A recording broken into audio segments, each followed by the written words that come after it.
Good afternoon. Today is Tuesday, February 4th, 2025. This is a regular City Commission meeting for the City of Largo. I'd like to call this meeting to order and ask that if you have a cell phone, please turn it to silent or off so that we don't have any interruptions. We're going to start this evening's meeting with an invocation given by Pastor Matt Trill, our Largo Police Chaplain, and then if you could please remain standing for the Pledge of Allegiance. Let's pray. Heavenly Father, thank you for your great love for us, a love that calls us to love one another.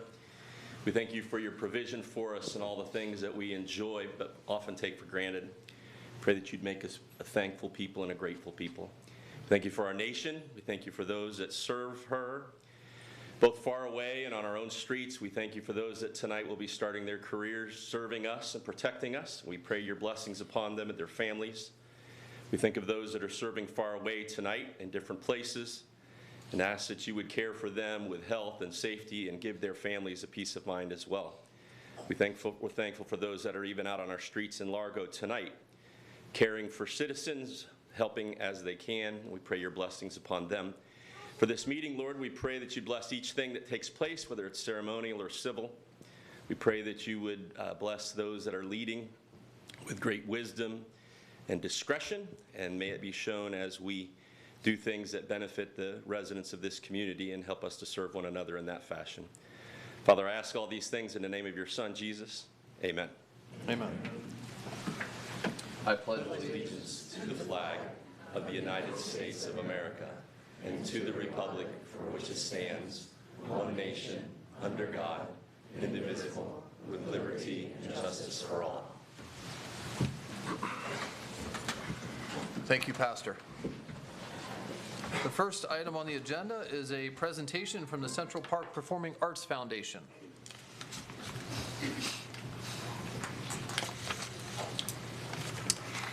Good evening, Mayor and Commission. This evening, I'm happy to have several members of the Central Parks Performing Arts Center Foundation here with us to make a contribution for additional improvements to the center.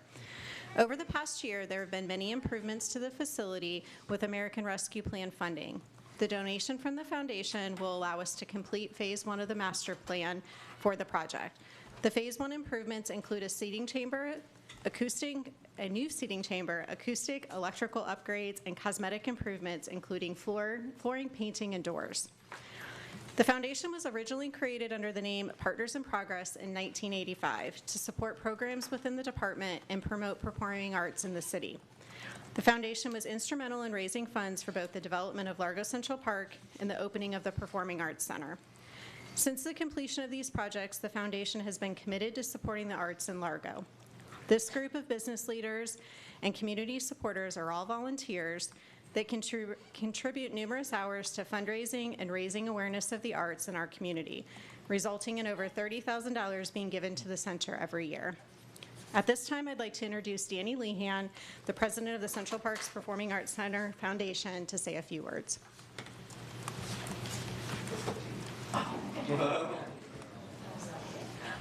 Good evening, Mayor and fellow Commission. So nice to be here with you all tonight to present you a gigantic check that this organization right behind me and our donors have worked hundreds of thousands of hours to help build and educate and communicate and enhance the city of Largo. As a born and raised citizen in the city of Largo, it is my great honor tonight to present this check to you. And I also want to tell you about two dates that we have upcoming. It is the 30th anniversary of the Central Park Performing Arts Center. So it's going to be a very big year next year for us. So we have two events. March 11th, we're going to do what's called the President's Award. That's where we're going to honor donors to the foundation for the betterment of the city of Largo through the Central Park Performing Arts. And they also get to put their hands in cement and do our art Hall of Fame. And then May of 2026, the date will be coming, but that's when we're actually going to celebrate the 30th anniversary of our Performing Arts Center in Largo. It's going to be a gigantic celebration. A lot of you have been to our galas, so you know they're a lot of fun. It's great food, it's great social, and it's a lot of enjoyment as we educate, make awareness and just enhance the citizens as a whole here in the city of Largo. So, Mayor, if you want to come down, I've got a gigantic check for you. Absolutely. So tonight, we're writing a check to the city of Largo for $239,000.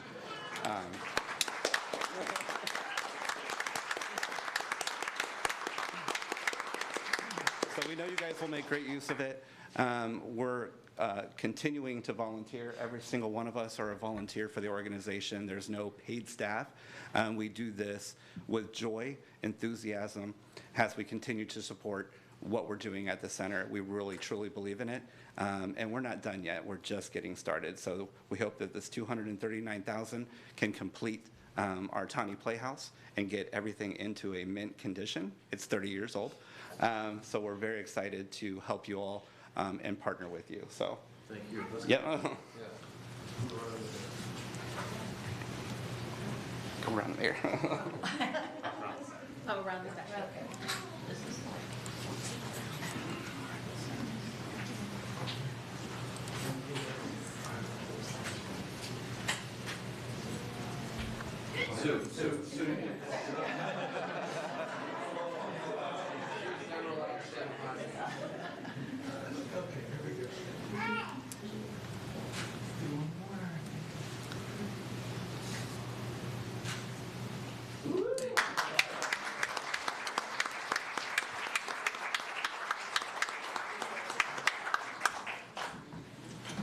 And I know you all know this, but if you haven't seen the Tawny Playhouse, it is looking amazing. Thank you to all of your dedication for that, too.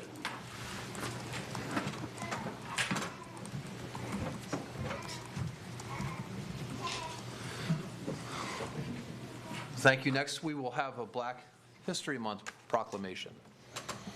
Whereas during Black History Month, the City of Largo recognizes and celebrates the contributions of Black and African American community members in Largo, Tampa Bay, and across the United States, and whereas as a result of their determination, intelligence, and creativity, these Americans have made valuable and lasting contributions to the City of Largo and our nation, including bringing innovative programs to local schools and community centers, supporting economic advancement and business success, and contributing to public policy and initiatives that support healthy communities.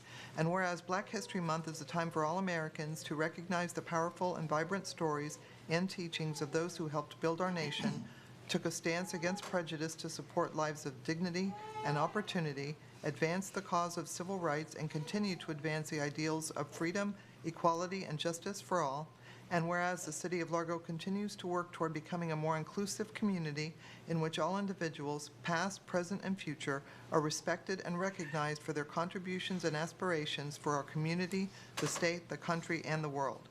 Now, therefore, I, Woody Brown, Mayor of the City of Largo, Florida, and on behalf of the City Commission, do hereby proclaim the month of February 2025 as Black History Month in the City of Largo in recognition of the many contributions made by African American and Black community members throughout our nation, and with special recognition of this year's honoree, community leader and president of the Friends of Ridgecrest nonprofit organization and Neighborhood Crime Watch Group, Wanda McCauthen.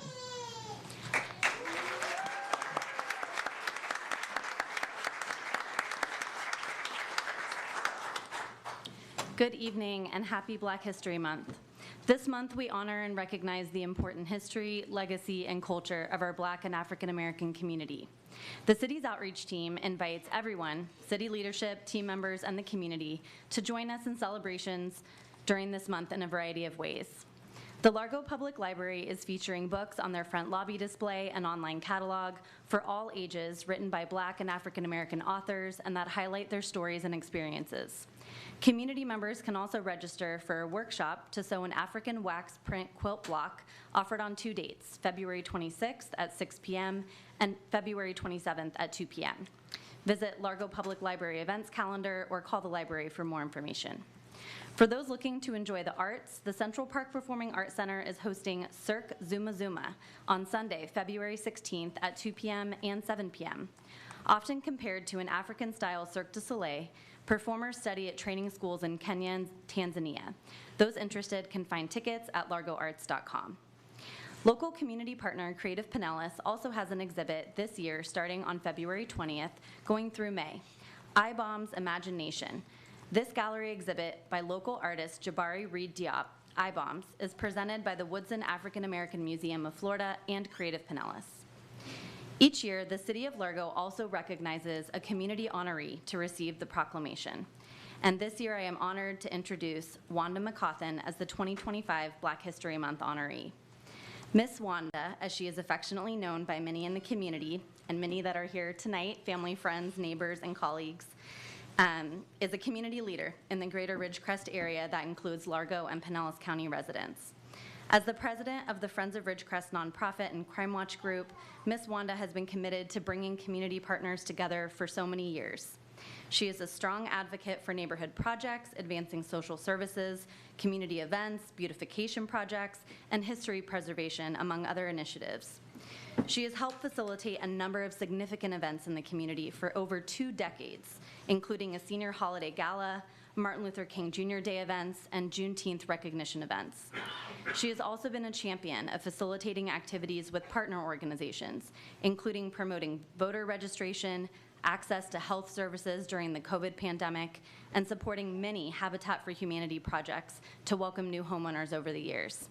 Her dedication to supporting a healthy, happy, and united community makes her a clear choice to be recognized as the 2025 Black History Month honoree for the City of Largo. And with that, I would like to invite Ms. Wanda up to the podium to share her own remarks with us this evening.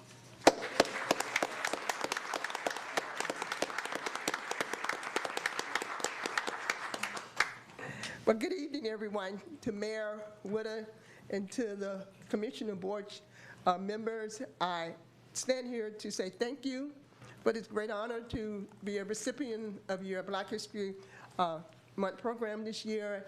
My life speaks for myself. She read most of my bio, but I just say that it's all given to Almighty God, give me strength and give me the wisdom and the knowledge to know that He is first, and where He leads me, I will follow. Where He has me to serve, I will serve. She named a whole bunch of stuff that I do, and I think, and I can only do it without His help, with the Lord's help. So we do thank you for that. I have my family and my friends here from Friends of Ridgecrest. I have some of my board members, my loved ones.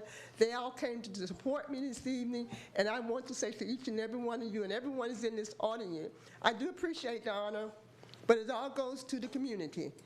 We work together. I can't do anything that work that she said. I do all of the thing without the community unite together. So I do appreciate it, and I thank you so very much for that recognition, and I will cherish it. Thank you so much, Mayor Woodard, and the Commissioner, the Board of Commissioners of City of Largo, and everyone here in the audience. Love you all so much. Thank you.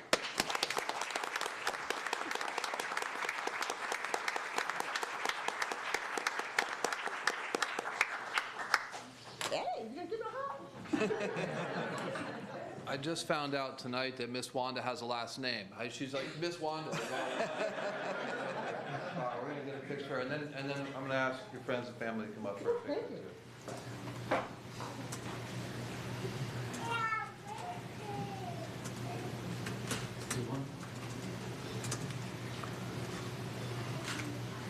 Thank you for all you do. Come on.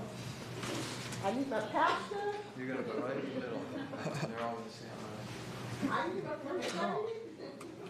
I need all the one that takes support.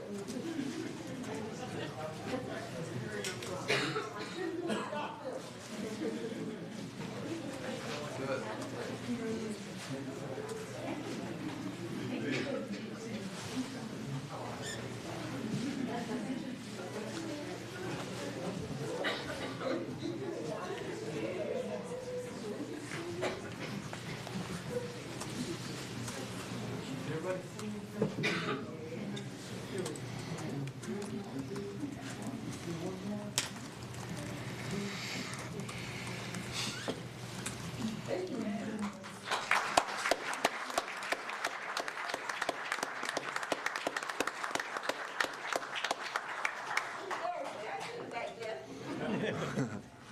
Thank you, Ms. Wanda, for all that you do. Thank you. Next, we will have swearing in of some new police officers. Chief.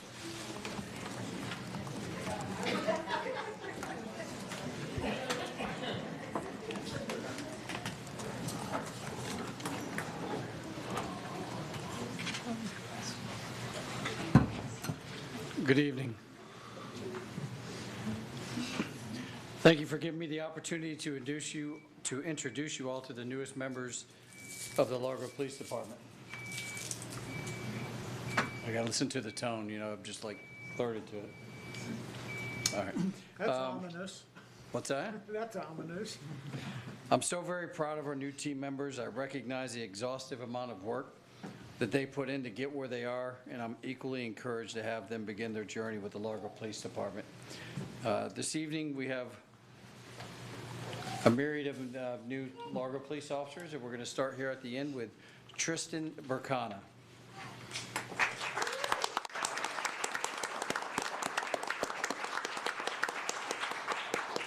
So we'll do this because we have 8 of them, and I know there's a limited amount of time. So I'll say somebody's name. We'll hold the applause till after I read their whole bio, and then we'll do that each for each one. All right? Thank you. Tristan grew up in Wesley Chapel, Florida, and enlisted into the United States Marine Corps as a motor transport operator. She served 4.5 years on active duty and a year in the reserves. Since leaving the Marine Corps, she obtained a Bachelor of Science degree from Eckerd College in Marine Science and entered the environmental field. Prior to coming to Largo PD, she worked with the Department of Environmental Protection as an environmental specialist and with Pinellas County as a hazardous waste inspector. While she has explored different paths in her life, she's always been drawn to pursuing a career in law enforcement. She believes in working hard and enjoying life to its fullest. She currently lives in Tarpon Springs with her wife, stepdaughter, 3 dogs, and a cat. When she's not working, you can find her running savage races with her wife, paddleboarding, or traveling. Her family and friends in attendance include Julianne Burkana, her wife, Zamira Bird, her stepdaughter, Largo Police Officer Tristan Burkana.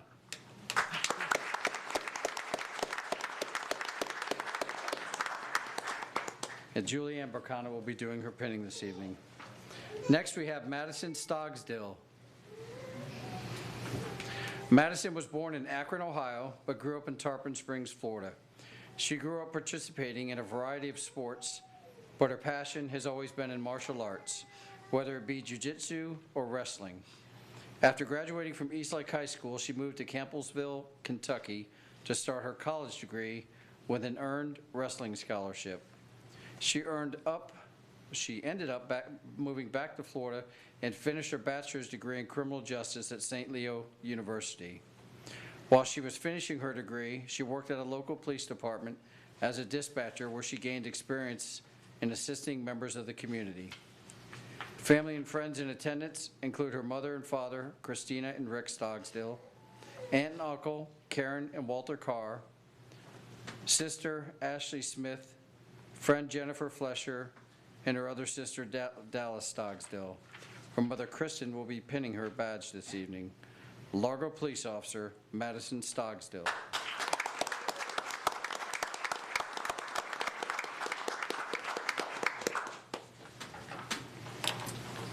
Jared Marshall. Jared was born in St. Petersburg, Florida, and has lived in Pinellas County most of his life. He attended a variety of schools, but settled down at Indian Rocks Christian School here in Largo, where he graduated.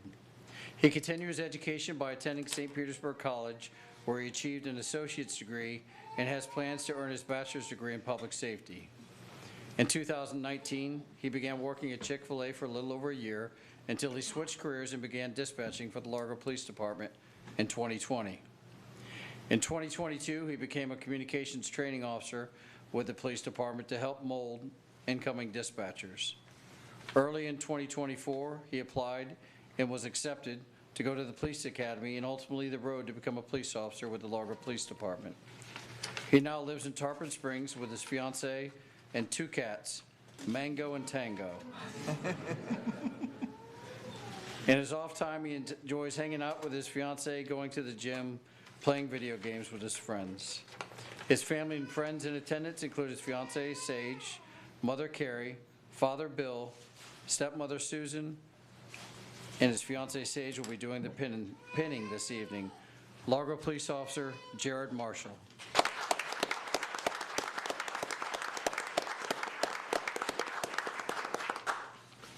Argenis Castro Garcia. Argenis was born in Caguas, Puerto Rico. He moved to Florida at age 8 and has lived here ever since. He was active duty in the Army from 2018 through 2021 and has deployed to Iraq, Jordan, and Syria. In May 2024, he earned his bachelor's degree in Homeland Security. Argenis is currently a professional mixed martial arts fighter and plans to continue after completing FDO. He lives in Pasco County with his fiancee Drew, stepdaughter Claire, and 2 cats. Cats are clearly the running theme. When he's not working or at the gym, he enjoys fishing and relaxing by the water. Family and friends in attendance include his fiancee Drew Elsenheimer, stepdaughter Claire Brettfowler, father Julio, stepmother Deborah, and friend John. His fiancee Drew will be doing his pinning this evening. Largo Police Officer Argenis Castro Garcia.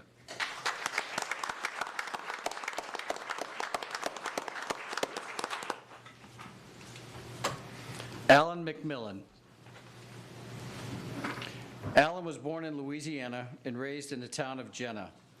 After graduating from high school, he attended Louisiana Delta Community College and then the University of Louisiana at Monroe, where he earned his bachelor degree in arts and criminal justice. He started his law enforcement career in Monroe, Louisiana, at Ouachita Parish Sheriff's Office, where he worked as a dispatcher for 3 years. After leaving the sheriff's office, he worked as a patrolman for the Monroe Police Department for 3 years and as a dual-purpose canine handler for 2 years. Alan then moved back to his hometown and worked as a patrol deputy for the Rapides Parish Sheriff's Office before moving to Florida. Did I say that right? Rapides. I asked him before, and I even have a little sound decks I wrote down. In his off time, Alan enjoys lifting weights, running and hiking.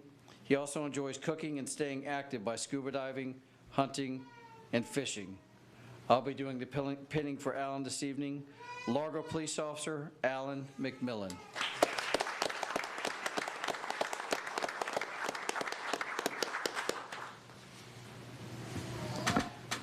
Abdul Alsher. Abdul A.J. Alsher. A.J. was born and raised in Tampa, Florida, and is the eldest son of 12 siblings. He's married, and he and his wife Vivian have a 5-year-old son, Cairo, and a 1-year-old daughter, Ava. He served as a field radio operator in the United States Marine Corps Reserves from 2014 through 2019. After graduating from the Police Academy in 2016, he worked for 8 years with the Winter Haven Police Department. He held various roles during his time there, including patrol officer, school resource officer, street crimes detective, property crimes detective, violent crimes detective, and patrol sergeant. He was also a member of their emergency response team. AJ is incredibly excited to join the team here and can't wait to get out on the road. Family and friends in attendance this evening include his wife Vivian, his grandparents James and Joanna Tokley, and his aunt and uncle Mike and Holly Jones. His wife Vivian will be pinning him this evening. Largo Police Officer A.J. Alsher.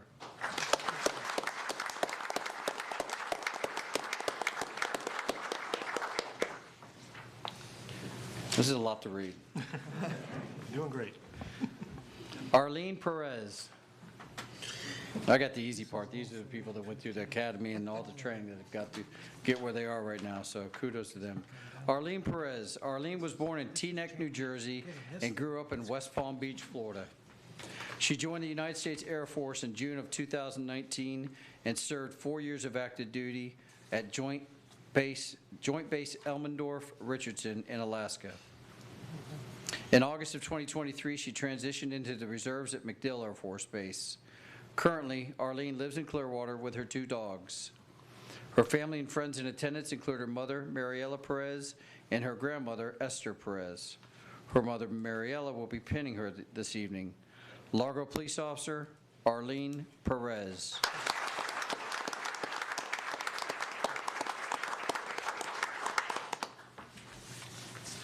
Christopher Barry Martinez. Christopher was born and raised in Long Island, New York. He served as a police officer in both the New York Police NYPD and the New York State University Police before relocating to Florida. He moved to Florida to escape the harsh winters and to be closer to his family. Of course, it's the first year we've had snow in like 30 years. He's excited to begin his next chapter in his life as a Largo police officer. Family and friends in attendance include his father, Stephen Martinez, his mother, Wendy Martinez, his fiancée, Francesca Romano, and his aunt, Amy Holland. His father, Stephen, will be pinning him this evening. Largo Police Officer Christopher Martinez.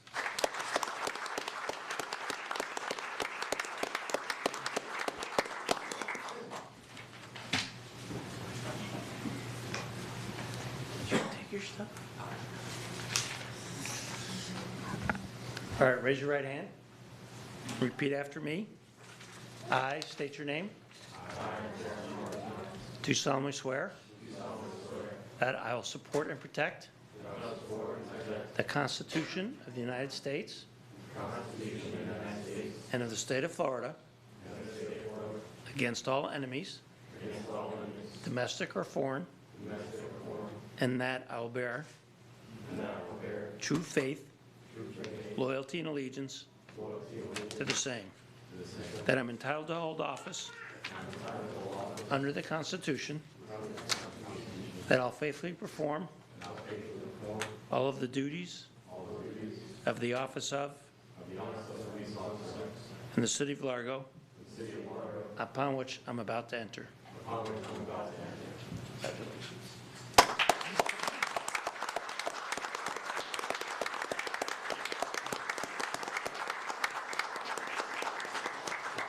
If we can get those that were designated to pinning to come up and pin our brand-new police officers.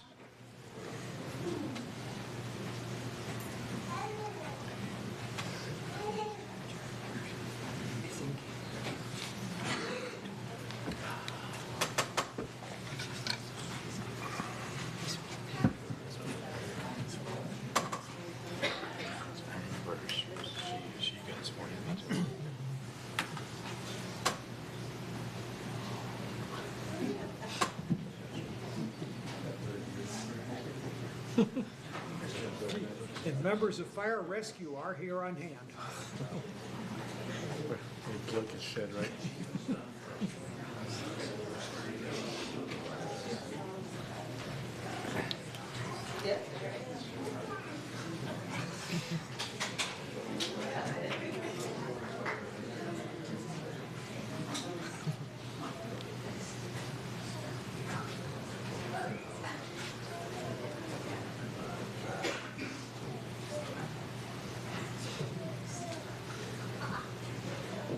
If I can get just one more round of applause, please.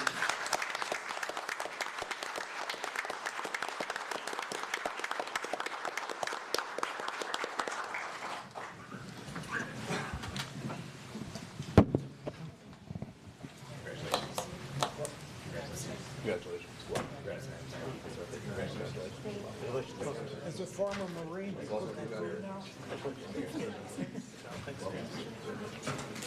Welcome. Welcome again. And again. And it's one of how many? Oh my God. That's a lot.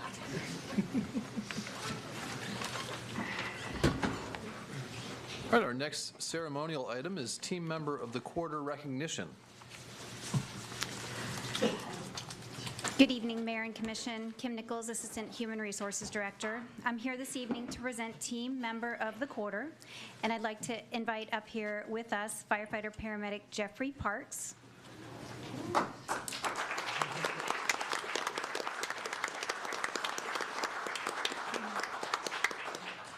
Firefighter Jeffrey Parks has been selected this quarter's Team Member of the Quarter for providing superior services that enhance quality of life and inspire community pride by going above and beyond his normal duties.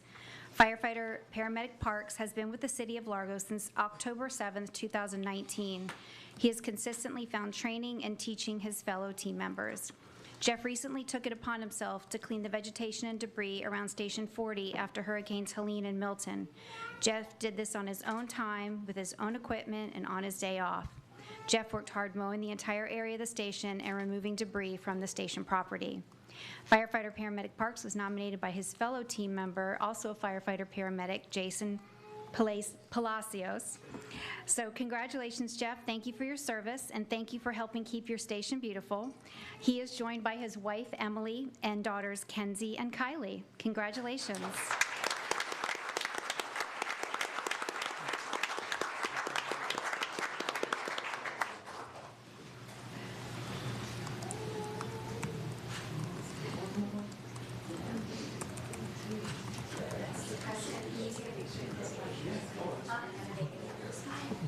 Everybody has babies.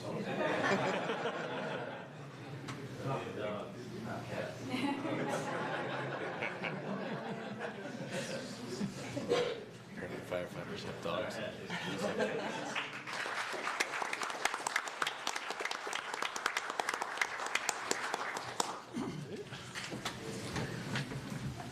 Next is citizens' comment. If you'd like to speak about something on the agenda outside of the consent docket, please wait until the item comes up. Do we have any cards this evening? I have no cards. Wow. All right, we'll move on to approval of tonight's agenda. Move approval. Please pull number 12. I have a motion, number 12 being pulled. A second? Second. Motion and a second. All in favor, say aye. Aye. Any opposed? Motion passes 5-0. Next, we'll consider the minutes from the regular meeting of January 21st, 2025. Move approval. Second. I have a motion and a second. Any corrections or changes? All in favor, say aye. Aye. Any opposed? Motion passes 5-0. Could I hear the consent docket, please? Item 7, resolution number 2418, approving a grant agreement for $454,900 with the Tampa Bay Estuary Program for the wastewater reclamation facility non-surface water effluent disposal project. Item 8, approval of a home investment partnerships program subaward specific performance agreement with Pinellas County in the amount of $247,426.58. Item 9, acceptance of a temporary construction easement located at 12760 Indian Rocks Road. Item 10, award of ITB number 24-B-824 for purchase of custodial supplies and equipment from Clean and Safe Global Incorporated for a 3-year period in the annual amount of $65,000, totaling an estimated amount of $195,000. Item 11, authorization to award invitation to bid number 25-B-823 sports field fencing and netting replacement to Cardinal Fence LLC in the estimated amount of $238,430 and a 3-year continuing services contract with 2-year renewal options. Thank you. You heard the consent docket. I'll entertain a motion. I move to approve the consent docket without commission discussion and including staff background provided in the commission packets. Second. I have a motion and a second. All in favor, say aye. Aye. Any opposed? Motion passes 5-0. Before we move on to number 12, I'll just give the folks a minute or two to get out of the room so that we can hear each other a little bit.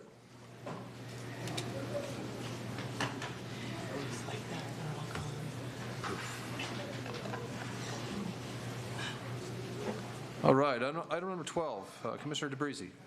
Thank you. Give them a chance to get there. Just a couple of questions. I recognize this is probably the smallest budget item in the city's budget, but I assume that when we notified the church that we wanted to, we eliminated the mobile home and wanted to go down to $125 a month, they came back and said, well, cancel it or give us the $250. It's basically what sounded like what happened. There was about a year in between that notification before they notified us. You may not have the answer to this. So we have sewer hookups. Does it cost them any money when water flows out to the sewer? So the church themselves? Yes. They have to pay their base fee plus their consumption fee, Okay. just like a normal. So technically, whenever somebody flushes in the bathrooms there, they get charged a little bit, right? Yeah. Okay. Have we ever looked into what it would cost to run our own sewer line? We've done an approximation, so it can't flow by gravity from that bathroom, so we would have to pump it, which is where some heavy costs come from. Gravity would have been great, but I think it's about $100,000, very rough estimate, to get a pump at that location. Okay. Thank you. That's all I wanted to know. So just to clarify those questions, the answer, I guess. So there's one bathroom facility, it's a little bit north of where the mobile home was out there, is that correct? And so does the church pay for the water at that facility? At the bathroom? No, they only pay for the sewer connection there. And there is 2 bathrooms out there. That is one of 2 that is out on that side, but that is the only one that is hooked to the church's connection. Okay, and so their fee for sewer includes the cost for the water that's used at that site? No, we pay the water separately. So I'm curious how the church incurs any cost. So they have a lift station on their site, and our flow goes into their collection system. So normally, you would hope that a connection would go straight into our public sewer, but it does flow into their private line. So their cost would be the cost of running the lift station. We don't charge that many sewer fees for the water that is used in the bathroom on the golf course. Correct? Right. Okay. Okay, and so it's gravity fed to their lift station, is that right? From the, okay. And so I think Commissioner DeBreeze touched on this. The initial cost was $250 a month, and then when the major user contributing to, well, maybe not the major, but half of the usage, it went down to $125, and now they're saying it's going back to $250. That's correct. And we don't have any reasonable option that wouldn't cost a heck of a lot more than that, am I right? Correct. Okay. All right. Just a little bit clarify, so we've had an agreement from them dating back to 2007. Okay. So I don't have that 2007 agreement in front of me, but the cost in 2007 was less than the 125 for each of the 2 connections. I don't remember, I don't know if Krista, if you remember what the amount was, but it was less. So when you asked the question, originally it was a total of 250. And actually, if you go back to 2007, when this started, it was less than that. Okay, I think it's interesting because they're not incurring any costs really, other than the electric to run their lift station that's running anyway. Is there, I know that there's condos directly to the east of the bathroom, if you go due east. Is there any opportunity to tie into that system, or is that not really an option? We didn't see any other way to flow by gravity. Okay. All right. I mean, I think we don't have many choices, I would We think. don't. Okay. Any other questions? I was going to pull it as well, so, but you guys have asked all the questions. It's just frustrating to see a church basically taking advantage of the city, in my opinion. They feel like they've got us over a barrel because we don't have any other options, so it's frustrating. I move to approve the First Amendment to Sewer Connection Agreement with Gulf Coast Church for the sewer connection for the Largo Golf Course. Second. I have a motion and a second. All in favor say aye. Aye. Any opposed? Motion passes 5-0. Thank you. Thank you. And thank you, Commissioner, for polling that. No problem. Next is ordinance number 2025-14. Welcome back. Don't go far.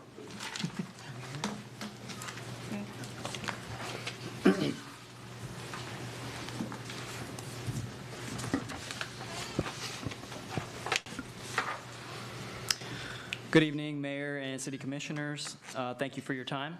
This item is the second reading of ordinance number 2025-14, proposed revisions to Chapter 23, Article 2, Sanitary Sewer Use Ordinance, with a focus on updating and modernizing our grease management program for commercial and industrial wastewater discharges.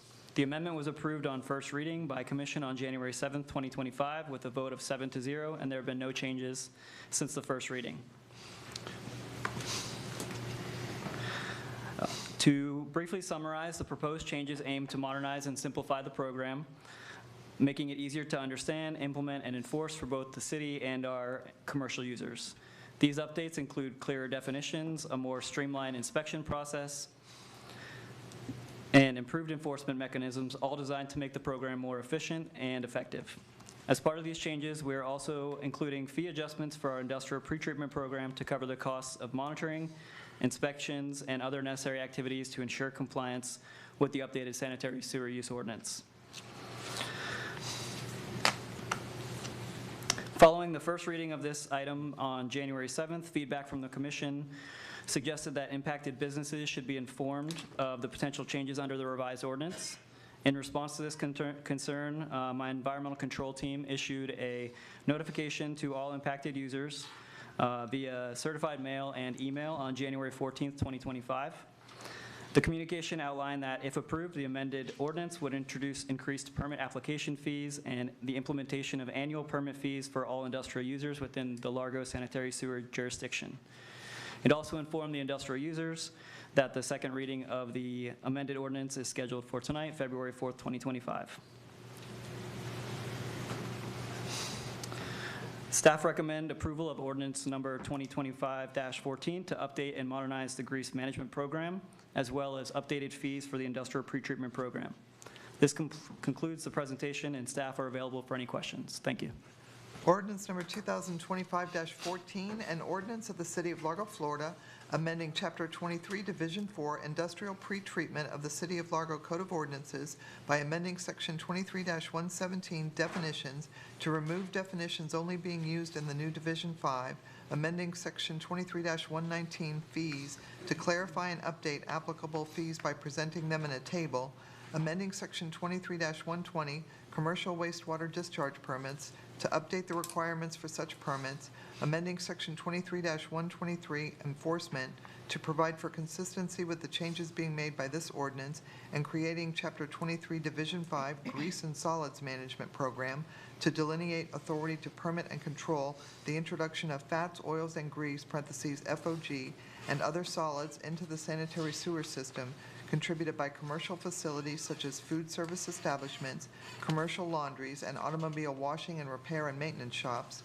providing for cost recovery through additional industrial pretreatment user fees, and defining additional fees for FOG and other solids producers, and providing criteria for the maintenance and regulation of the city's industrial pretreatment program, providing for severability, and providing an effective date.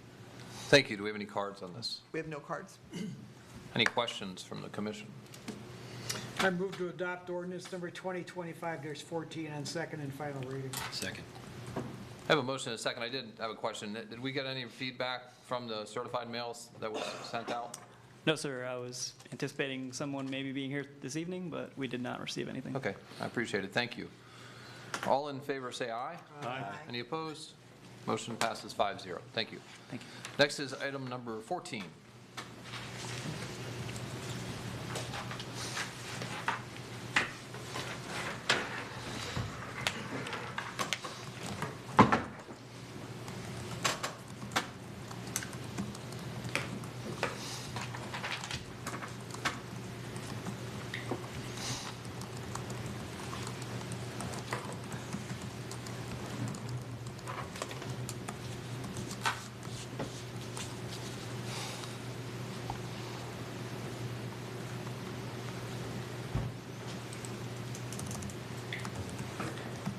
Good evening, Mayor, Commission.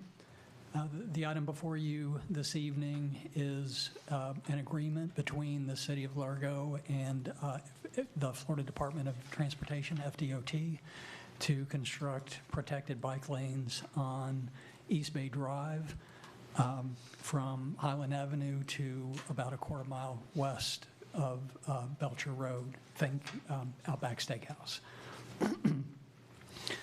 The image you see on the screen shows the project limits there. Just a little background on the development of this project. City staff has been seeking greater collaboration with the FDOT for some time now, and we've received tremendous assistance from Forward Pinellas in that regard. So several years ago, when DOT indicated they were going to be doing resurfacing on East Bay Drive, they did ask the city's wishes if they could be implemented in the resurfacing project. So last May, during design, the FDOT project manager reached out to the city and asked if, so the resurfacing project, they were going to construct bike lanes anyway, five-foot wide bike lanes. They're going to do that by adjusting the lane width to 11 feet, and then use that additional distance outside the traveled way for the bike lanes. Approached the city about a cost participation where we would get an extra 2 feet of buffer, striped buffer, to separate the bike lane from the traveled way. Now, it's just an asphalt buffer. So the DOT did continue to collaborate with us, and in a meeting with both the city manager and the engineering services director, we asked the DOT, is it possible to provide even greater protection to cyclists? So back in November, DOT came back with a proposal for protected bike lanes. That means there would be a concrete traffic separator separating the traveled way from the bike lanes. More on this typical section in just a moment, but wanted to show you a photo of what the concrete separators would look like. You can see there are breaks for drainage. There will also be breaks for the driveways for the businesses, and we've also engaged PSTA as a stakeholder, because obviously we need to make provision for transit as well. So just some features of this typical section. You can see the travel lanes are generally 11 feet. In some locations, the inside travel lane would be as little as 10 feet. As I said, so the existing median out there is 19.5 feet. You see in this typical section, the median would be reduced to 15 feet, so that extra 4 feet, divide that in two, and that would be the buffer for the bike lanes. And then you can see the little bumps there separating the bike lanes from the traveled way.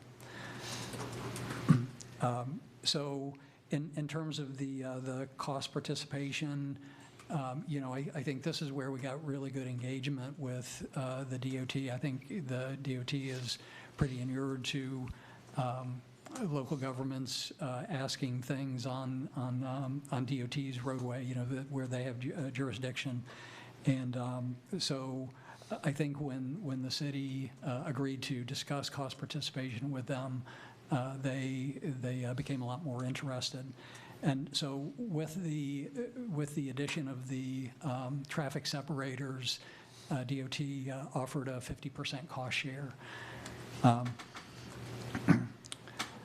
So the benefits of this bike lane project, one, it provides an opportunity to get e-bikes off the sidewalks and onto the asphalt pavement, make it safer for pedestrians.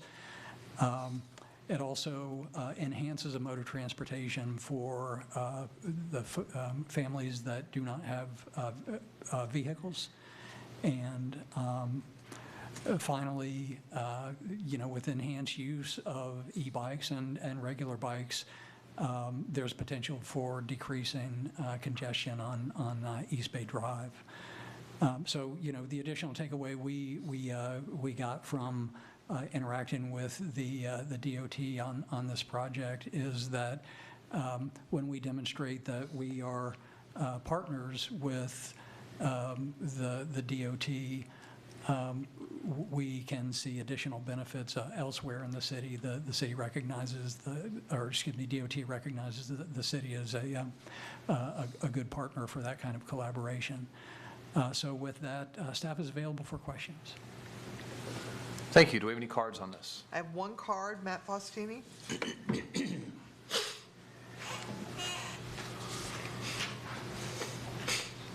Good evening, all. Matt Faustini, 1015 Lake Palms Drive, Largo. I just wanted to come up and thank staff for a great job on this. Exactly what we want. We want to see us working with our state partners in this, and it's also great to see that not a single dollar of property tax money is being used on this. This is all coming from Penny for Pinellas and impact fees. So we're not even, staff even made sure not to use our property tax money on this, so really good job and really supportive of this.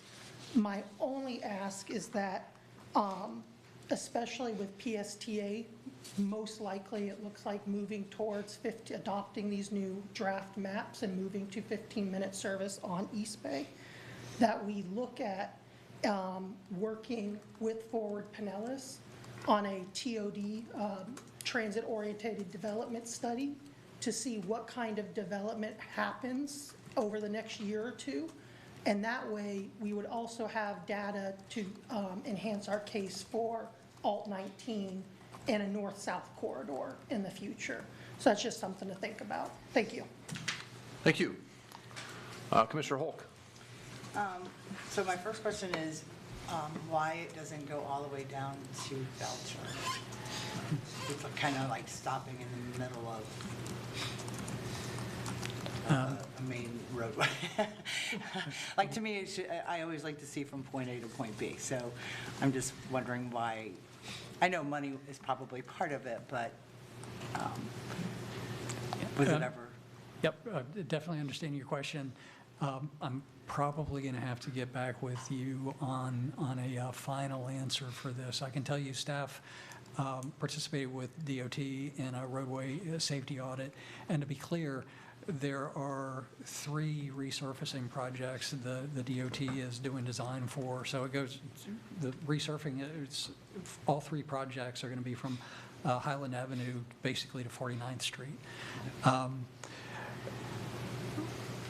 This location seemed like a good natural break because you're no doubt aware right there at the Outback Steakhouse, there's a development a little bit farther east, lots of pedestrian, jaywalking there, very narrow median, and you can always see people standing out there like right in the middle of the median.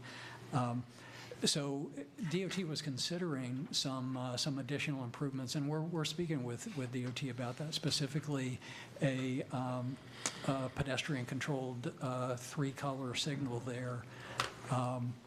It would actually benefit traffic operations as well. So I think that's probably why they decided to terminate that segment of the project right there. But I certainly will get back with DOT and ask them that, Okay. and get back with you on it. My other question is, I'm just having a hard time envisioning the cement separators with the transit, like with the buses. So if you have the bike lane, obviously against the sidewalk, cement separators, and then you have your buses running, so when the bus makes a stop, this bike lane is still open. So I'm just trying to have a hard time visualizing how, we know to stop behind the bus and on the other side of the bus, but if somebody's on a bike and then somebody's trying to get on the bus, but the bus is not up against a curb because the bike lane is still available to them. So that I'm just having a hard time visualizing that whole scenario.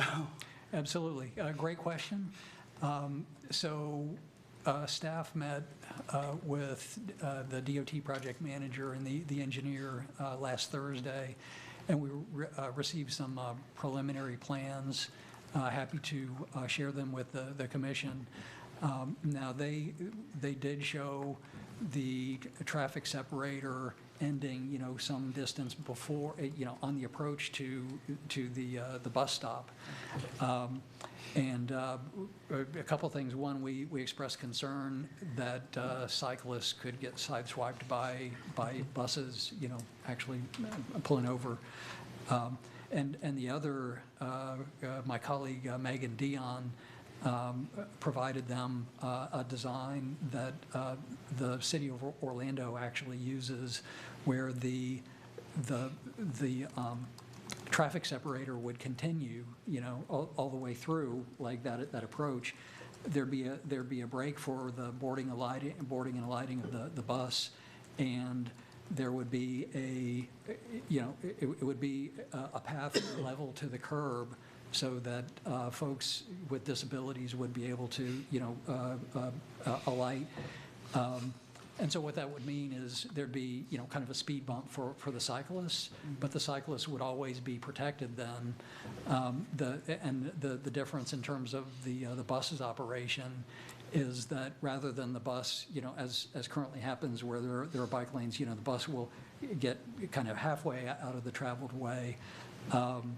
The bus would be stopped completely in the traveled way. Either way, cars are going to be queued behind the bus. But this is a way that protects the people getting off the bus and also protects the cyclists. So we're going to be working on that. Okay, thank you. You're welcome. Thank you. Vice Mayor Holmes. She asked my first question, why don't you just go down the Belcher Road? That would be more logical. Ultimately, you said this is going to run down to 49th Street, both sides of Belcher, Roosevelt? That is correct. I mean, pardon me, East Bay and Roosevelt is going to run all the way down to 49th Street from Seminole Boulevard, or from where? Clearwater Largo Road? From Highland Avenue.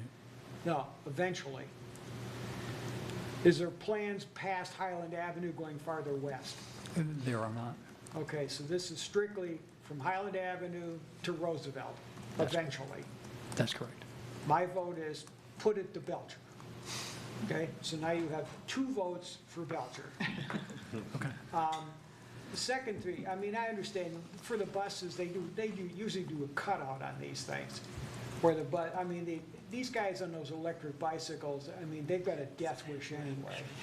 So whether a bus cuts in front of them or they just cut in front of a car. Yeah. There's a lot of this stuff you can't win. If I understand this thing, you're going to have a 5-foot wide sidewalk. Because I think they're 5 feet now, or 4 feet now. They're close to that. So you're going to have a 5-foot wide sidewalk. Then you're going to have a 2-foot wide buffer out in the street. Correct. All right, and you're making up a lot of that space by cutting down on the median strip. Correct. And you're going to have this both ways. How many of these $5,500 medjooled palm trees are coming down? None. Really? Yes. That's encouraging. Not that we should have medjooled palm trees in the first place, but anyway. Let me think on this. I'm going to have some more questions for you because I'm an avid bike rider. And I mean, I drive in front of my house all the time. Well, I know. I drive by your place. I used to take it to work. That's one of my principal areas that, going down East Bay Drive. And there's a lot of stuff, when you use it all the time, a lot of the pitfalls to avoid and, where you need to really brake when nobody else is really looking for you. But anyway, I'll have some more questions, I'm sure. Thank you. Thank you. Commissioner Lauser. So I'm a fan of the bike lane. I'm just curious, cutting into especially that far right lane, which is typically where the larger vehicles will be traveling, including the city bus, cutting it down to 10 feet. Standard width on a city bus or a semi-trailer is 8.5 feet. We're giving them 9 inches on each side to not hit bicyclists and other cars. That seems like the wrong lane to take it out of, in my opinion. If you like, I can put that typical section back up on the screen. As a matter of fact, let me go ahead and do that. It's the inside lane that at times. Oh, it's the inside the far left lane. Inside far left lane, yes. Gotcha. So the outside lane will always be 11 feet. And to that point, had engagement with the police department today about the Florida statute that requires 3-foot separation between, motorists and cyclists. Engineering staff, in fact, Megan Dion found in the Florida statutes that they're with protected bike lanes such as this, that statute does not apply because we're already providing that 2-foot separation as it is, and it's a protected bike lane. Thank you. If I may, Mayor? Please.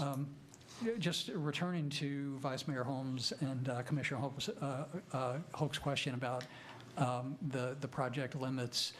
To be clear, the resurfacing project is going to, there's a separate resurfacing project that picks up at a quarter mile west of, basically in front of the Outback Steakhouse, and it continues to US 19. So they are going to be doing the resurfacing. It's my understanding, I haven't gotten a hold of the plans yet, but it's my understanding that they're going to have 5-foot bike lane, won't be protected, so it'll just be a 6-inch stripe. But in fact, we asked that question during our field meeting last week. What happens to the bike lane at the end of this project? And they said, well, the bike lane will continue, just the protected part won't be there. So I just wanted to be clear that it's not, this isn't the only place where DOT is doing improvement. As a matter of fact, I believe the advertisement for construction for that segment from, where our project ends to 19, DOT, I believe, is going to be advertising it this month or next. Thank you. Thank you, Commissioner DeBreezy. Thank you. The answer might be no to this, but other than Vice Mayor Holmes rolling back and forth on East Bay, is there any ever study about just how many bikes are back and forth or used on East Bay, or just surveys or anything else like that we know about? No, sir. To my knowledge, there are not. We aim to find that out. Construction would be in 2026, so we have opportunity to get some of that data, and happy when we do to share it with the commission. And then regarding the bus cutting, I've seen it where they will paint on the road bus only, because inevitably somebody's going to drive in there. So I didn't know if that was part of the project or not. We'll certainly recommend that to DOT. Thank you. Thank you. Vice Mayor Holmes. We'll just hire more cops. Yeah, you know today. Yeah, I know, we could get a bunch of them tonight. You say they're gonna go from Outback to 19, just repaving, correct? Repaving and restriping, yes. Repaving, restriping, East Bay. Correct. They're not gonna do anything with the sidewalk? They are not. No, all right. But eventually, they're gonna do something with that sidewalk, maybe. We certainly would like that, yes. We'll cross that bridge when we get there, if we get there. Second question, are they going to be doing both sides sidewalks at the same time? So here to be a little more clear, and I apologize that I wasn't. Well, it said they're doing sidewalks and cutouts on eastbound and westbound, but are they going to be doing the construction at the same time on both sides? I'll need to find that out. Yeah, because that would be a real catastrophe, because now you're going to be pushing everybody out onto the street. Because I've seen some of these projects before where, they're working on the sidewalk here, ordinarily you say, hey, I'll just go across the street, take that sidewalk. No, that one's torn up too. They're not replacing the sidewalks, they're just adding a 5-foot bike lane. That's correct. Yeah, Yes. they're So not- it's just the bike lane then? All of They're their not work fixing the is, sidewalk. I thought you said they're going to a 5-foot wide sidewalk. so the existing sidewalk is 5 feet. That's what I just asked before. It is 5 feet, but you got some areas of that sidewalk that are really beat to death, but that's another subject. So certainly I can feed both of those comments back to the DOT, specifically about places where the sidewalk does need a repair or replacement, and also about the Well, where you see construction it means. bad is when it's an apron, and it's got all that extra heavy traffic crossing the sidewalk. That's where they really get beat up. Okay, I'm done with you. Thank you. Thank you, Mr. Kerr. Sure. I want to thank our engineering services team and the Florida Department of Transportation. These road projects come once every 10 years. Everyone moved very quickly with, I think, what is a new vision as to how we can connect our downtown corridor. And this was the first opportunity we had to kind of to move quickly and take advantage of opportunities that existed to partner with the Florida Department of Transportation. And they actually stepped up and offered us matching dollars to enhance the improvements on this section of road. So it'd be nice if we could get protected bike lane all the way out to 19. Those projects were advanced ahead of these already, so we kind of missed the window there to build protected bike lanes all the way out. But we have to take the opportunities as they come, and this is the very next one, and our team moved very quickly and adeptly to secure this money. And I think we've established a great reputation with the Florida Department of Transportation as being a community that's looking forwardly and progressively at how we can improve this mode of transportation. Thank you. And I think that the cross-section will be essentially the same east of Outback, just it won't have that little concrete bollard, am I right? And it won't have a two-foot buffer. On the inside, between that and the travel lane? Correct. Okay, cool.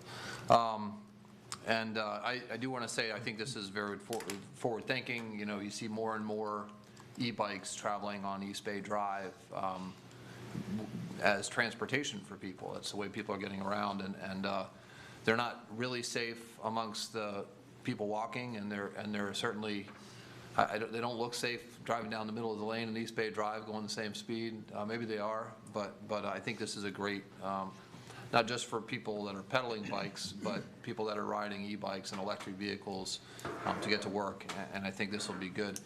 My one suggestion, I think, if you will, would be to continue to look at the ends of this stretch. You know, so as it gets to Highland, as you know, the sidewalk from Highland over to Central Park and the sidewalk along Central Park is right on a traffic lane. So as we can get better connections to pedestrian trails or better situations for people to move about on each end of these, it would help with that transit-oriented development and all the things we're talking about improving. So I know that there's some talks about making a pedestrian pathway from the nature preserve over to Largo Central Park and the library, and that will be great for moving people around in a safe and comfortable way. And I think that we need to continue to look at that, including the sidewalk that goes along Largo Central Park, right on a traffic lane where people are going 40 miles an hour. When we have 200 acres of park right next to that, we could have meandered a sidewalk along. So when the DOT gets to that part of the road again, I think that'd be a great cooperative project. But I really like this, and thank you for all your hard work on it, and thank you to the FDOT for putting up most of the money for it. Great. Any other questions? I move to approve a locally funded agreement between the Florida Department of Transportation and the City of Largo to construct buffered bike lanes on East Bay Drive from Highland Avenue to west of Belcher. Second. I have a motion and a second. All in favor, say aye. Aye. Any opposed? Motion passes 5-0. Thank you. Thank you. Next is ordinance number 2025-16.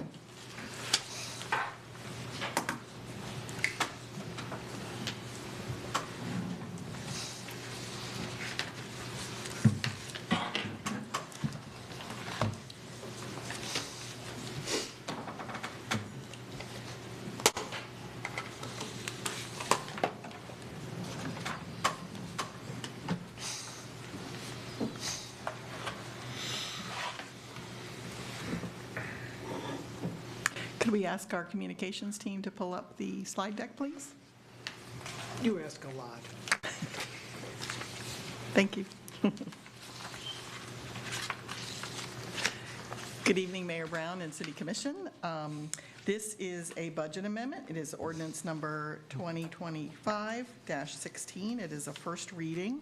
And the reason why I'm sitting here is that this particular budget amendment does propose to reorganize the Economic Development Division while simultaneously adding more leadership capacity in the community development for customer service enhancements.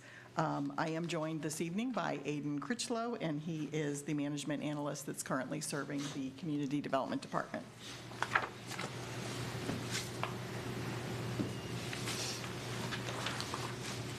In collaboration with City Administration and the Human Resources Department, we are proposing this reorganization to achieve 4 key goals.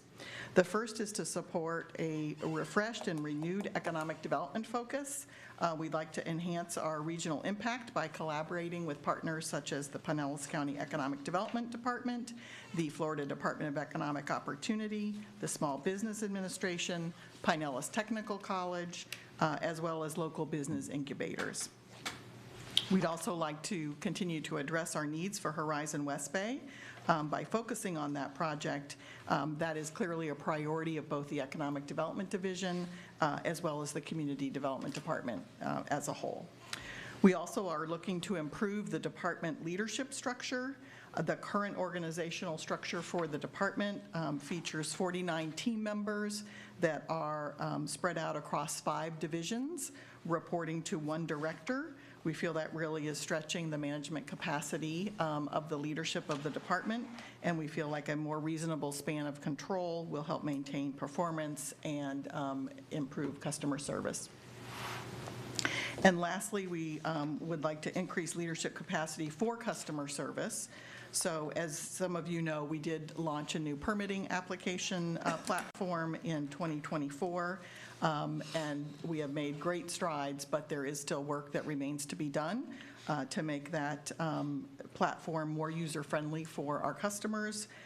So especially with the development review approval process and the approval of building permits and the processing of those, we think we have an opportunity here to make some enhancements. So I'd like to delve in a little to each goal. So with regards to our economic development focus, as I mentioned, we would like to have a broader countywide presence moving forward. We also would like to be able to provide a more robust ombudsman role within the division, and that is where we assist particular developers and/or property owners that are looking to better understand what opportunities may exist in our community and helping them get connected to the right team members within the Community Development Department that they may need to coordinate with. We also want to focus more on business attraction and retention. As many of you may know, this is a very traditional function of the Economic Development Division, but we'd like to prioritize it more and go beyond just our monthly coordination with the Mid-Pinellas Chamber of Commerce. Additionally, expanding on key areas of focus, meaning more resources for downtown redevelopment, Horizon West Bay, the city's 2 community redevelopment districts, and the being able to capitalize more on the improvements that the city has already made downtown, including the infrastructure improvements, landscaping, special events, and of course, the major investment in Horizon West Bay. Speaking of Horizon West Bay, we want to continue to be able to coordinate the leasing efforts with the city's leasing agent, Colliers International. We are getting to the point now where we're ready to begin assisting tenants with the tenant improvement process, and we want to have an opportunity to build and maintain those tenant relationships once tenants are moving into the building.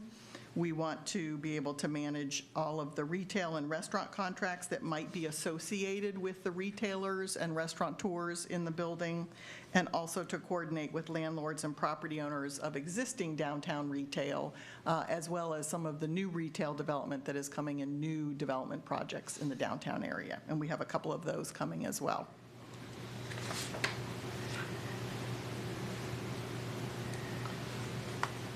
Thirdly, we want to address the span of control. So we think that focused leadership this proposed structure will allow the department director to focus on strategic priorities, such as downtown development and customer service, and will allow the 2 assistant directors that would be in the organizational structure to handle more of the day-to-day operations.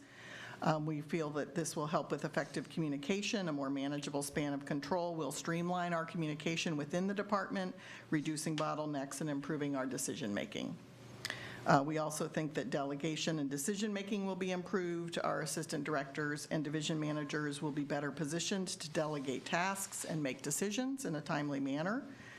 We think that a more balanced span of control will also foster stronger relationships for our team members, improve their motivation and their job satisfaction. Also, we're looking for a little bit of workload balance, and we think the new structure will balance the workload among the department's leadership, reducing the risk of burnout and ensuring an effective response, particularly given the recent hurricane season that we have just all endured, as well as our ongoing efforts to improve the software platform.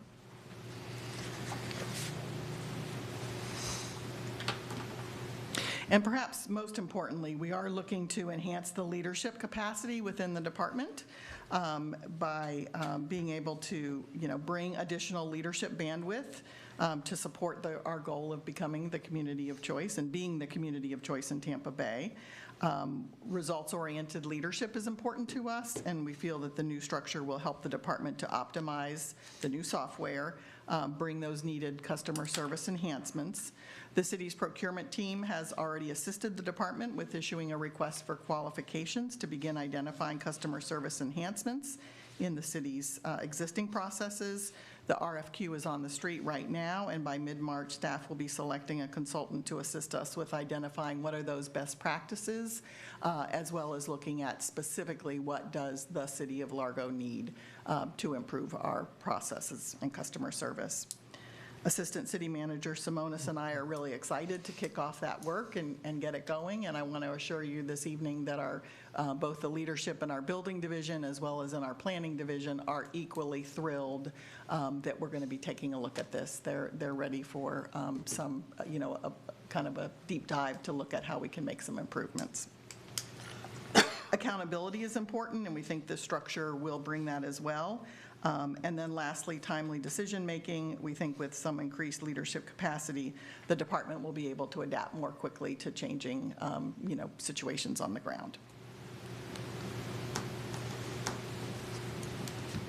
So just to clarify more specifically what's included in the budget amendment, staff is proposing to eliminate an economic development coordinator position, and this position will be replaced by a new community development assistant director position. And then secondly, to reclassify the downtown administrator position, and this role will be redefined as the Horizon West Bay operations manager. So on the agenda memo that's included with your packet, this reorganization does not add any new net city full-time employees. We feel the fiscal impacts of this change are minimal. The net new cost in fiscal year 2025 would be $43,700.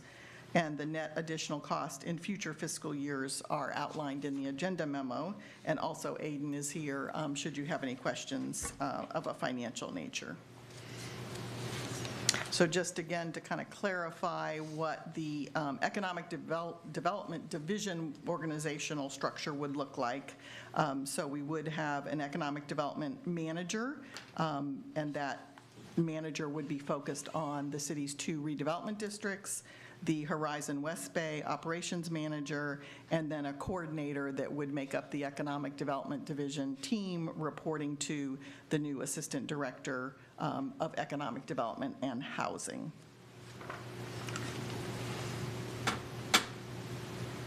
And then just to, again, show a broader organizational structure for the entire department. This is kind of a high-level organizational chart that shows you the Housing and Economic Development Division on the right-hand side of the chart, the building division in the middle, the building official and assistant building official, and their leadership team would still report to the department director for community development, and then our planning and development review, as well as our community standards division, which is our code enforcement division, would be reporting to our existing and current assistant director, Robert Clute. The second reading of the proposed ordinance is scheduled for March 4th, and that completes our presentation this evening, and staff is available to answer any questions you may have. Ordinance number 2025-16, an ordinance of the City of Largo, Florida, amending the fiscal year 2025 budget adopted by resolution number 2406 by increasing expenditures in the Community Development Department budget by $43,700 for the reclassification of the Economic Development Coordinator to Economic Development Assistant Director, and to reclassify the Downtown Administrator position to Horizon West Bay Operations Manager as described in Appendices A and B to this ordinance, providing for severability and providing for an effective date. Thank you. Do we have any cards on this? We have one card, Matt Faustini.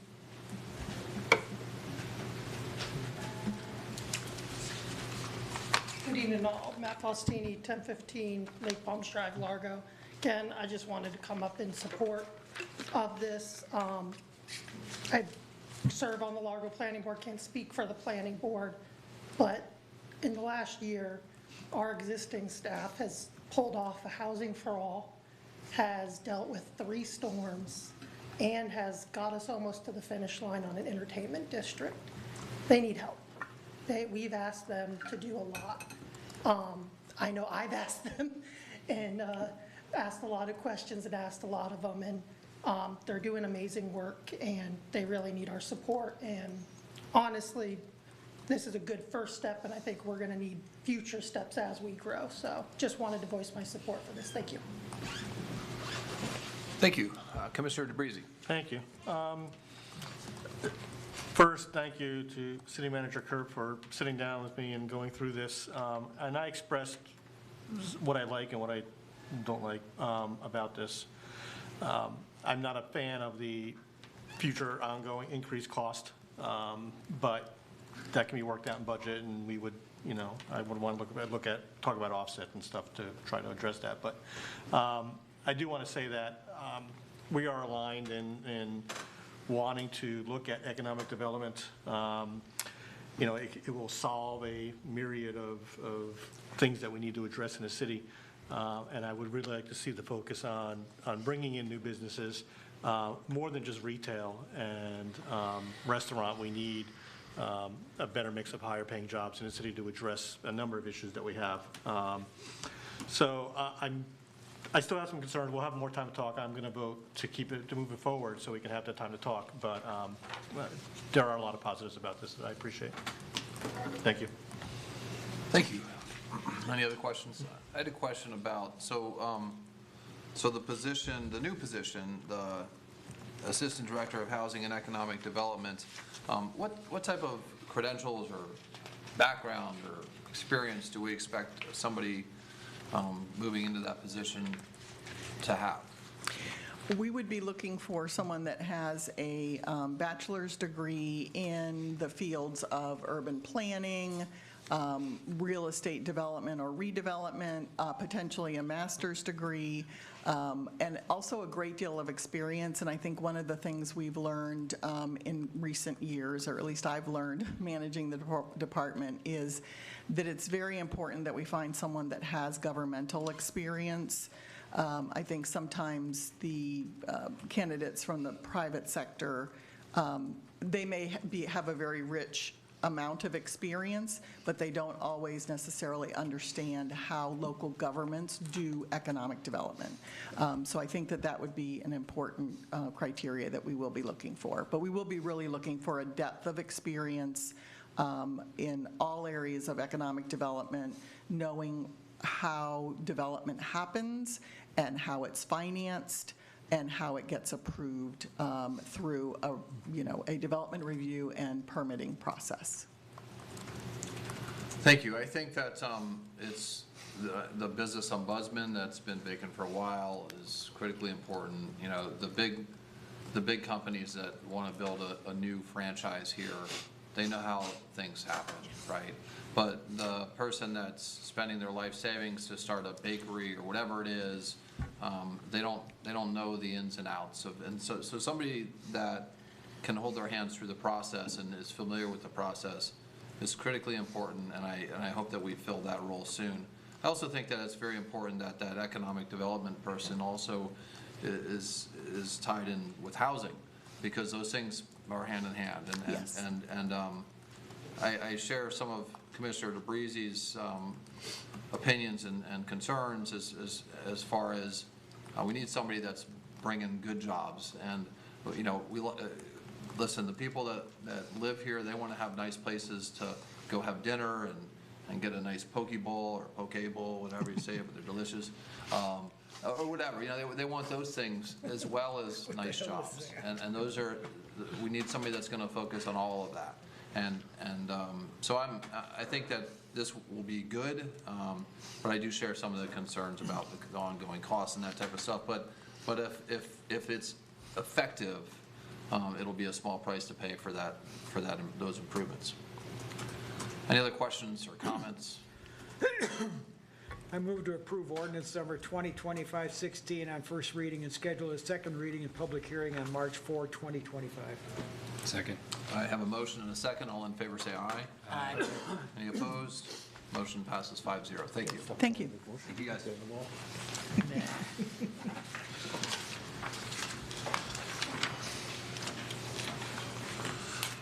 All right, next is resolution number 2429.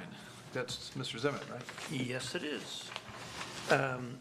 Mayor, Commissioners, this is a resolution that I've drafted to revise legislative policy 5.1, which contain your rules and regulations concerning public comment.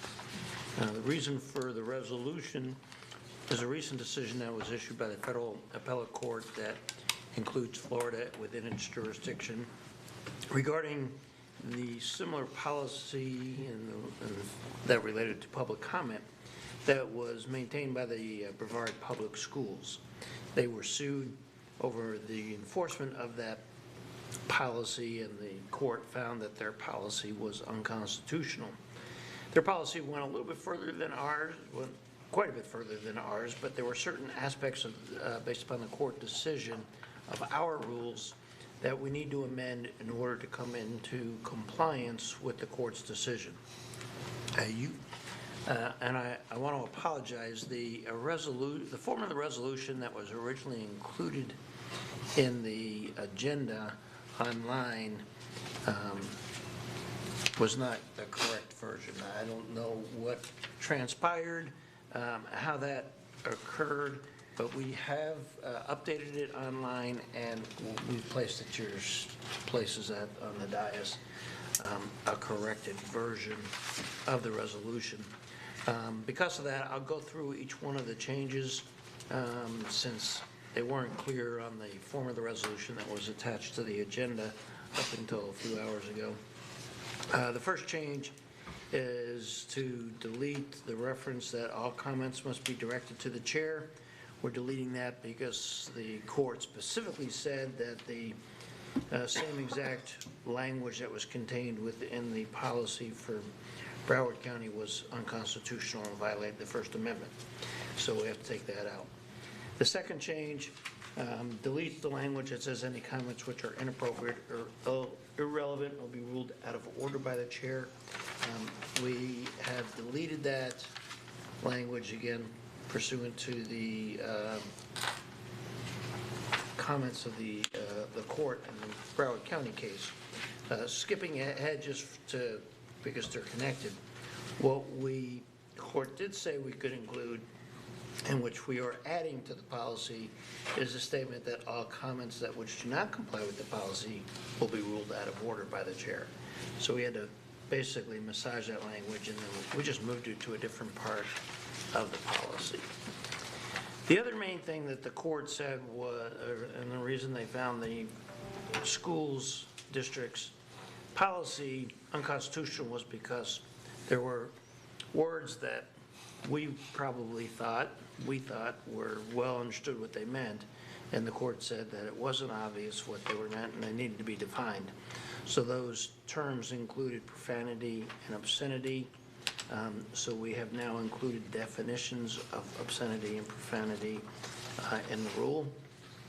The court also said that the terminology loud, boisterous, and disruptive speech was too vague, so we have now included more specifics as to what kind of conduct or speech could be disruptive that could be ruled out of order.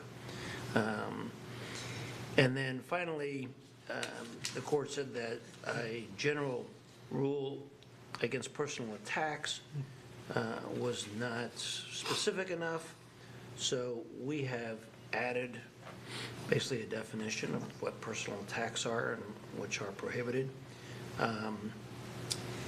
The court said that insults are permitted under the First Amendment, so we had to take that out.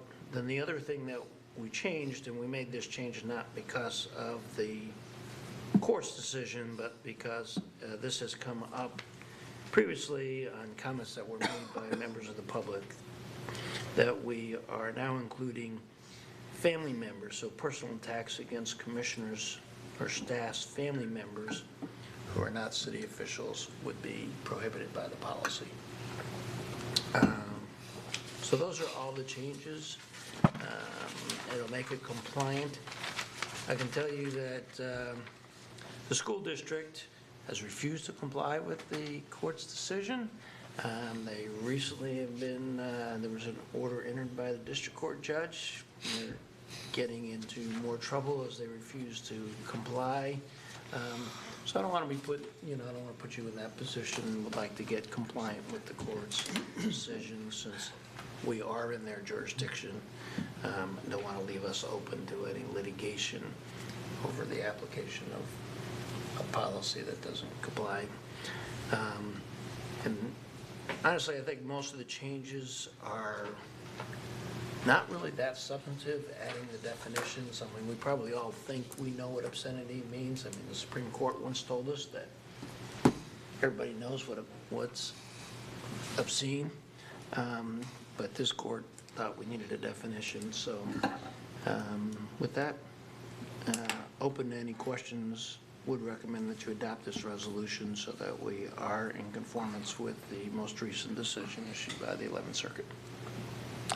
Resolution number 2429, a resolution of the City Commission of the City of Largo, Florida, amending the Largo City Commission's legislative policies by amending Legislative Policy 5-1 regarding rules and procedures for public comment at City Commission meetings, providing for an effective date. Thank you. Appropriately, I'd like to check to see if there's any public comment. There is none. Thank you. Commissioner DeRisi. Claire, just a question on the first page, number 2. So it reads, during agenda items on which public comment is received, citizens shall limit public comment to the specified subject matter of the agenda item. And then we struck any comments which are inappropriate or irrelevant will be ruled out and ordered by the chair. And then during the citizen, so basically what the strikeout is they can talk about anything that's not irrelevant, right? No. Essentially what we did, we took that out because for 2 reasons. One, the court said inappropriate, irrelevant is too vague, so we tried to be more specific. And number 2, that language really applies to both citizen comment during an agenda item and citizen comment during public comment. So citizen comment during public comment is limited to communications that relate to the city. So if someone wants to get up and talk about some federal policy or something that's going on internationally that wouldn't relate to city business, that would be considered irrelevant and not appropriate under this policy. So what we basically did is we took this language, we changed it a little bit, and we put it, if you go to page 2 at the very bottom, it now just says all comments which do not comply with this policy will be ruled out of order. So we're compliant now with the court's order, and instead of using the language that the court said was not sufficiently specific, inappropriate, or irrelevant, we're making it that it's any comment that doesn't comply with the policy. And that also, the second thing that does is it makes it applicable to citizen comment during the public comment period and not just citizen comment during the agenda items. Okay, I'll take your word. Regarding profanity, you could have just said, defined it as George Carlin, 7 words you can't say on TV, but. Well, I'm glad you brought that up, because one of those 7 words, I'm very familiar with those 7 words. The courts told us that one of those 7 words is not profanity. All right, well, then I'm out of date, so. I won't say that word because I still consider it profanity, but I don't want the mayor to throw me out of order. But yeah, they actually said that one of those 7 words, they specifically mentioned that one of those 7 words was not I'm out of date profane. now. Because somebody who came to make public comment at the school district used that word. And I can. So I guess tell you what it is. malfeasance, misfeasance, and we should all go to jail that's still fine? Fair game. That's fair game. Yeah, my only comment would be that in 10-plus years of being here, I think I've had to explain to people only 3 or 4 times, and probably 2/3 of those was they have to direct their comments to me, because that's what was in our policy. So I'm happy that's not in our policy. I can direct them to whoever. You better tell Matt that. But it's pretty, I will say that we've given some liberty when folks are peripherally talking about city business. If they're at the end of their 3 minutes and they're just trying to use it all up and tell us, that somebody in Tallahassee is doing something they shouldn't, it is what it is. They're almost done anyways. I'm glad that we now kind of comply with what the court says, and it's nice guidelines. I'm glad that it's out there so that they can see it, and generally people comply with, they're here to give us real constructive advice and tell us how they feel about something, and I think it's a positive thing for them and for us. So I think it's good. I move to approve resolution number 2429. Second. I have a motion and a second. All in favor, say aye. Aye. Any opposed? Motion passes 5-0. Thank you. Thank you. Moving on, Mr. Zimmerman, anything else? Just want to let the commission know that both myself and Sarah Johnson will be traveling on business during the next meeting, so Mr. Diker will be sitting in my place. Some of the, I guess, newer commissioners haven't met I met him yet. He's on the Okay, planning good. board for a while. And so he'll be here, and I'll be in Houston. Nice. All right, thank you. Vice Mayor Holmes. I made a suggestion to the city manager that I would like us to have a state of the city report, like once a year. And, kind of break it up where you got half the report that's coming from the city manager and half of it's coming from the mayor. And you could actually just have a special thing, each one get a half hour and each one gets an hour, 45-minute presentation, 15 minutes. People from the audience have any questions, and I think it's long overdue that we do something like that. You could actually have it at the end of a work session, just set the time aside, because I think that would be pretty neat, because everybody else around here, Tampa, St. Petersburg, the county, they're all doing it, and I think we're of the size that we should kind of expand the amount of information that we give to the public. I know that this program is not exactly a commercial endeavor, but I think if the people knew that we're going to have this special meeting, this is going to be the city manager and the mayor, and this is your opportunity to get out there, we can go through all this stuff, or you can, find all this information online. This is how all of it works. And I've told the city manager before, even his weekly letter, I do read it, but it's just more times than not, it's because I accidentally stumble on it. And I think if we had a little more higher profile on where this stuff is, you might get a little more public interest in it. But anyway, it's just a suggestion. That's it. Thank you. Thank you. Commissioner DeBreezy. funny you should say that, because St. Pete did theirs today, and I was thinking the same thing, and I would take it a step further. You can make it a community event, have it at the Central Park Performing Arts Center, and invite business leaders and other civic leaders in town, and Bring food in a keg. Yeah, have, Largo High School Band and others come out and perform and show up the city. So I think that's a great idea.